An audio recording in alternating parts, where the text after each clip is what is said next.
Let's take a look at Planet of the Apes. Like, is humanity actually getting better, or is our just technology getting better, our knowledge and intellect getting better? But ultimately, we're stuck in something, right? We're stuck in something primitive. And I think that's what the movie is playing around with, that idea. Because I wonder if, again, if Dr. Zaius is holding back ape kind from getting into the, quote, 20th century, because of course we learn that when Taylor's going to go up the shore, Dr. Zaius says, you may not like what you find.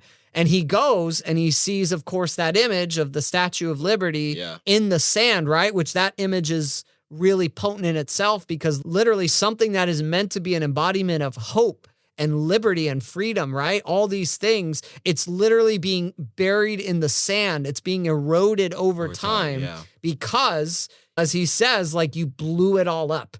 Yeah. There reaches a point where, despite humans' technological progress, did human nature actually change? Or did we resort to being beasts, savages, apes, to being these things that ultimately destroyed us? And in the height of like the Cold War, this must have really hit people, this realization here. I think it would be like just terrifying for them. I mean, even the idea now we have literally the capability to destroy the entire planet multiple times over. Yeah. I really think Dr. Zaius was subjugating the truth for the sake of the future and for the sake of the whole